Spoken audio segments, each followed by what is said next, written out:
Real talk now. A new comic book movie, a new animated film, and a couple of new streaming series to talk about. Let's get on to movie reviewer Greg Russell for the scoop on everything. Let us start with The Suicide Squad, sort of a redo on the much maligned Suicide Squad without the from 2016. So this one is directed by James Gunn, who also did the Guardians of the Galaxy movies.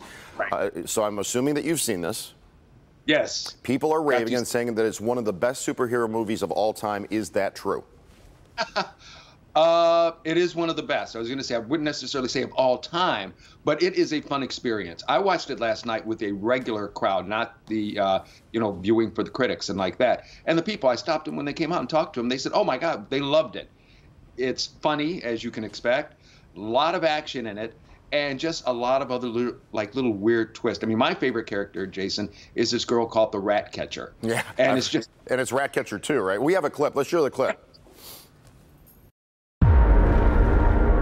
Robert Dubois. He's in prison for putting Superman in the ICU with a kryptonite bullet. I'm not joining your Suicide Squad. We'll see. My court date is coming up. And Miss Waller said maybe you could help me out. You're flexing in my door! Everyone stand down. Miss Waller, I don't... Stand down! I wouldn't take such extreme measures if this mission went more important than you could possibly imagine. Are you in or out? Well, how are you gonna say no to her, right? Can't. And she is like a mean, bad person. And what I mean by bad, like cool bad. Viola Davis. Yeah, you do not want to mess with her character in this movie. All right, so how many stars? How many reels? Definitely a 4+ all the way up. Ooh. Also, wow. Yeah, they've even got a great white shark that walks on land and wears pants. I mean, where are you going to find it? Where are you going to find it? I've heard this movie it's so gory. It's so over the top with the language and the gore and the references and everything. It makes Deadpool look like kids play. It does pretty much. I mean, this is definitely not a movie for anybody's kid. Okay. So next we want to get them stuff. We have a new animated movie, speaking of the kids, on Netflix with Lin-Manuel Miranda voicing Kinkajou. It's called Vivo. Yeah, that's right. This, like I said, it comes out today. Didn't get a chance to see it, but it must be doing something right, Jason. It's already got over 6 million views, the trailer on YouTube. And Lin-Manuel plays, like you said, this, there he is right there, this character who goes out and sings with his human partner, the gentleman right there. And the thing is, he finds out that his human has been fawning over this woman who they had to break up like 20-some years earlier. So the main thing is he wants to get them back together. And what's the best way to do it? With music. All right. What do you think about it? Oh, like I said, I only got a chance to watch a half hour this morning, but it looked cute. I mean, it looked fun. I mean, great music, of course, with Lin-Manuel Miranda. Of course, yeah. So it'll probably be a fun one to watch this weekend with the kids. Only an hour and 39 minutes. A couple of new streaming series, and we'll start with the one on Netflix called Hit and Run. What's this all about? It's really intriguing. It starts out, you see this woman, she leaves her home, getting ready to go to work. Next thing you know, she gets hit. By a car, and it is a hit and run, just like the title suggests. But as the movie, or the series, I should say, goes on, Jason, there are just so many other layers about what happened on that particular day. Got to talk to some of the cast members, and here's what they had to say. I just wanted to start with you. I mean, not only are you one of the stars of it, but you're also one of the creators of the series.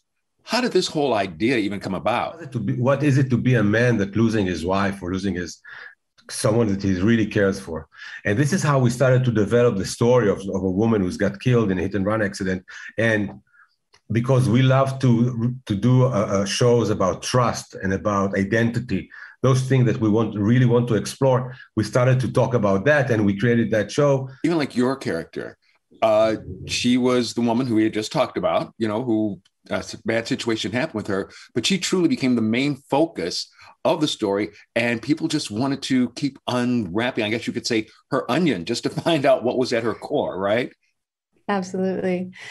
Yeah, Danielle really is an onion, as you say. There's so many layers to her, and that's really what drew me to her, was just how heart-centered she was, but how complicated, like anyone, she is. And even like with your character, she became a one-person Woodward and Bernstein.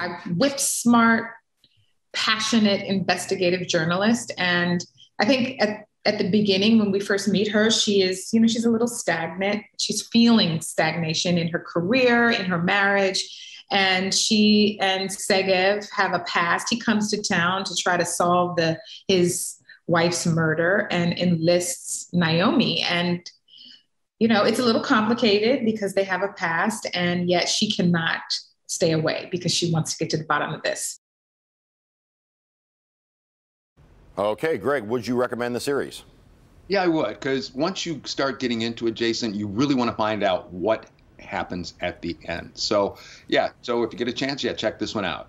Finally, we have Joseph Gordon-Levitt, a new streaming series on Apple TV+. It's called Mr. Corman. What's this about? Well, it is not the biopic of Harvey, so I'll let everybody know that right from the beginning. But it's all about this guy who just has all types of issues. I mean, identity issues, love interest issues, work issues. He's just, you know, got all these things going on, and just how he's trying to deal with it in his life. I got to talk to Joe the other day, and here's our conversation. A lot of times with your character, Mr. Corman, he didn't smile a lot because he had a lot of things going on, didn't he? Well, you know, it means that when he smiles, you feel it. You know, right. I like shows and movies and books and stuff that show both the dark and the light parts of life, because then it feels real. No, and that's absolutely true, because, you know, looking at it, you know, you think back to like old sitcoms from way back when everybody was just all happy in the family. And, you know, the worst thing was you just didn't get picked to play first base, and that was it. Yeah, that was always my goal with this, was to make something that feels real. And, you know, this character, Josh Corman, he's someone who has a lot to be grateful for, and he knows he does, and he tries his best to not take his life for granted. He tries his best to be happy and to be a good person. And I think he does it sometimes, but he doesn't succeed all the time. And let's face it, you know, not every moment of life can be happy, and that can be sad. It can be anxiety inducing, but it can also be funny.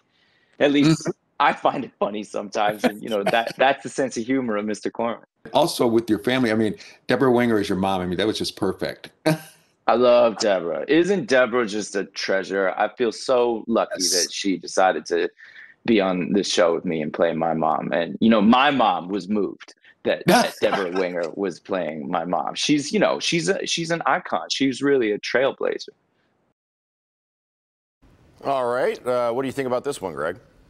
This is one where I tell everybody, watch the first episode and, you know, take it from there just to see if it is your, per se, cup of tea, you know, to go along with. Because like I said, he does have a lot of issues, you know, in each episode.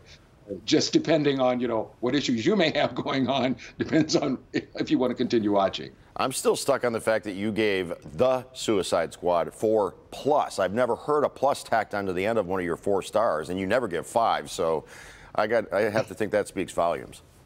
There you go. Yeah, I know you'll get a kick out of it. I heard that you were really looking forward to it coming out. So in this weekend, and also, like we said, it's also on HBO Max as well. So, cool. But see it in the theater. All right. See it in the theater. Thanks, Greg. Good to see you. Have a great weekend. Great seeing you, and I want some of that sushi. We'll save you some.